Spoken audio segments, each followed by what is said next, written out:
오늘은 전 세계의 엽기적인 음식들에 대해 알아보겠습니다. 첫 번째는 동남아시아의 뱀술입니다. 사실 한국 사람들에게 평범한 음식은 아니지만 그렇다고 그렇게 특이하다고 생각되지도 않습니다. 하지만 다른 나라 사람들에게는 그렇게 보이지 않나 봅니다. 뱀을 통째로 술에 넣어 우려내서 만든 뱀술은 사실 동남아시아뿐만 아니라 대부분의 아시아 국가에서 볼 수 있습니다. 뱀술에 가급적 독살을 많이 사용하는 이유는 고기 때문이 아니라 독 때문입니다. 강한 독이라도 단백질성 물질이라 알코올에 의해 변질되어 비활성 상태가 된다고 합니다. 두 번째는 중국의 송화단입니다. 피단이라고도 불리는 이 음식은 오리나 닭의 알을 최소 3개월 동안 발효시켜 만든 알로서 발효가 진행되면서 알의 겉에 소나무 잎 무늬가 나타난다고 하여 송화단이라는 이름이 붙었다고 합니다. 최소 100년 이상을 삭힌 알도 존재한다는 이 음식은 미국 매체 CNN에서 세계에서 가장 역겨운 음식 1위에 선정될 만큼 이상한 음식입니다. 세 번째는 일본의 후구입니다. 일본의 후구는 보거입니다. 이번에도 우리에게는 낯설지 않은 이 음식은 외국인들 눈에는 충격적으로 다가왔나 봅니다. 독을 제대로 제거하지 못할 경우 사람에게 치명적인 이 보거 음식은 일본에서만 매년 2,000명의 목숨을 앗아간다고 합니다. 네 번째는 캄보디아의 튀긴 거미입니다. 타란툴라를 튀겨 만든 거미 튀김입니다. 외모도 징그럽고 독을 품은 이빨을 가지고 있어서 두려운 이것을 어떻게 먹나 싶습니다. 독리를 제거하고 튀기면 건새우의 식감에 대게나 가재 맛이 난다고 합니다. 다섯 번째는 호주의 위체티 그럽입니다. 호주 사막의 애벌레인 위체티 그럽입니다.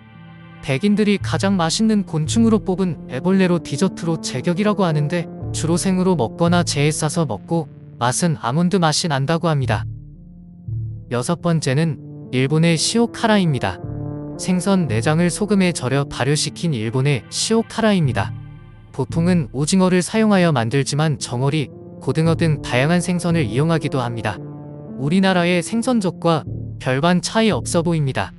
사실 일본뿐만 아니라 베트남, 태국 등 많은 나라에서 비슷한 발효식품을 먹고 있습니다. 일곱 번째는 전 세계의 메뚜기입니다. 사실 메뚜기는 전 세계적으로 많이 먹는 음식 중 하나입니다. 고단백 식품인 메뚜기는 위와 비장을 튼튼하게 하고 남성의 원기 회복에 도움이 된다고 합니다. 많은 나라에서 먹는 메뚜기가 왜 이상한 음식으로 선정됐는지 의문이 듭니다. 여덟 번째는 한국의 산낙지입니다. 살아있는 산낙지가 칼로 다져도 꿈틀거리는 모습이 징그럽게 보였나 봅니다. 또한 산낙지를 먹다가 질식해서 죽는 사례도 소개한 것을 보니 산낙지에 대한 두려움과 공포를 느낄 수 있습니다. 아홉 번째는 아이슬란드의 에투피리카 심장입니다. 아이슬란드에서는 에투피리카의 심장을 날 것 그대로 먹는다고 합니다. 고든 램지 셰프는 2008년 TV 프로그램 채널 4쇼에서 직접 퍼핀을 잡아 심장을 꺼내 먹는 방송으로 42명의 시청자들에게 심한 욕을 들었다고 합니다.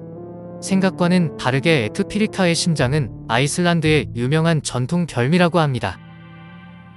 열 번째는 멕시코의 에스카몰레입니다. 데킬라의 원료인 용설란 뿌리에 기생하는 곤충입니다.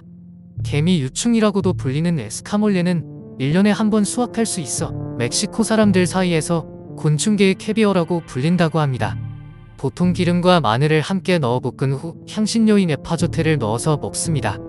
버터나 땅콩같이 고소한 맛이 나며 코티지 치즈의 식감을 가진다고 합니다.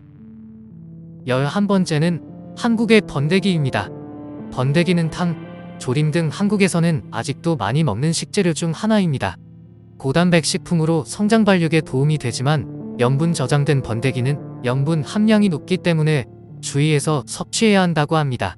많은 한국인들에게는 이상하다기보다 먹음직스러워 보이지만 외국 사람들을 포함해 한국에서도 먹지 못하는 사람들이 여럿 있는 것으로 보아 왠지 모르게 고개가 끄덕여지는 결과이긴 합니다.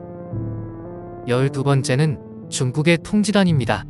우리나라에서는 통지단이라기보다 수총각 오줌 달걀로 잘 알려져 있습니다. 이 달걀은 중국 정부의 주도하에 무형문화재로 지정, 홍보 중입니다.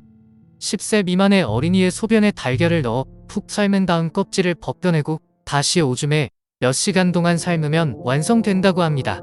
이 때문에 등양시 초등학교 남자 화장실에는 부모들이 몰려들어 남학생들의 오줌을 수거해 간다고 합니다. 13번째는 아이슬란드의 하우카르틀입니다. 로마에 가면 로마의 법을 따라야 합니다. 그린란드 상어를 의미하는 하우카르틀은 상어의 살코기를 발효시킨 후 4개월-5개월 동안 건조시켜서 만듭니다. 보통 우리나라 사람들은 홍어를 떠올릴 것입니다. 사실 홍어보다 수분이 많아서 훨씬 질척거리며 역한 냄새도 더더욱 심하다고 합니다.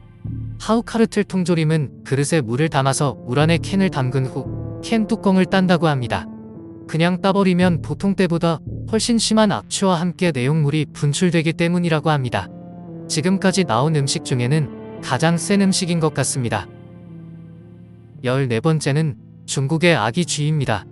광둥성 객가인들의 향토 음식이라고 하지만 회를 잘 안 먹는 중국에서는 살아있는 새끼쥐를 익히지도 않고 날로 먹는다는 점으로 엽기 음식으로 취급됩니다. 물론 혐오스러운 점은 고사하고 잔혹하다는 이유로 종종 비난을 받긴 하나 중국 내에서도 결코 대중적인 요리가 아니라고 합니다. 오히려 이 음식을 먹는 중국인은 중국에서도 이상한 취급을 받는 게 일반적이라고 합니다. 15번째는 유럽의 닭뼈입니다. 주로 프랑스와 이탈리아에서 먹는다고 합니다. 이것들을 따로 모아 향신료와 물을 넣고 부드럽게 졸인 후 와인을 넣고 다시 진하고 졸입니다. 페이스트 상태로 빵에 발라 먹기도 합니다. 빵에 발라 먹는 닭뼈슬이라니 정말 상상도 안 되는 맛입니다. 16번째는 스웨덴의 말린 청어입니다. 스웨덴 사람들은 일반 청어보다는 가능한 좀 더 시큼하고 좀 더 발효된 청어를 선호한다고 합니다. 냄새가 워낙 지독해서 야외에서 먹으며 일반적으로 견과류, 각종 야채와 맥주 또는 우유를 곁들여 먹는다고 합니다. 17번째는 미국의 로키산 굴입니다. 로키산 굴이란 매력적인 이 음식은 사실 황소의 고환을 튀긴 음식입니다. 육으로 키우기 위해 거세하고 남은 고환을 먹기 시작한 것이 유래인 이 음식은 미국 서부 카우보이들이 즐겨 먹던 음식이라고 합니다. 요즘은 주로 축제 같은 곳에서 볼 수 있으며 산낙지의 미국판이 로키산 굴이라고 합니다. 18번째는 태국과 라오스의 블랙 아이보리 커피입니다. 블랙 아이보리 커피는 커피 열매와 과일을 먹은 코끼리의 배설물로 만듭니다. 블랙 아이보리 커피는 1kg당 1,100달러의 가격으로 세계에서 가장 비싼 커피로 알려져 있습니다. 이 커피 한 잔은 1달러로 하루를 살아가는 가난한 가족의 4개월치의 음식의 가격과 같다고 합니다. 루악보다 비싸며 맛은 부드럽고 깊은 맛이 난다고 합니다. 19번째는 필리핀의 발롯입니다. 부화 직전에 오리알을 삶아서 먹는 발롯은 삶아서 그냥 먹거나 소금이나 식초와 곁들여서 먹는 필리핀의 대표적인 길거리 음식입니다. 먹을 때의 털과 뼈, 부리와 눈알까지 느껴진다고 합니다. 먹는 방법으로는 달걀 윗부분에 구멍을 낸 후 고여있는 검은색 국물을 마신 후 껍질을 까서 오리를 꺼내 먹는다고 합니다. 마지막은 알래스카의 테파입니다. 알래스카 원주민 유픽 사람들이 먹는 음식으로 내장이 달린 생선 대가리를 땅에 묻어 발효시켜 먹는다고 합니다. 시큼한 맛의 테파는 우리나라 홍어회와 맛이 비슷하다고 합니다. 지금까지 세계는 요지경이었습니다. 구독과 좋아요는 큰 힘이 됩니다. 감사합니다.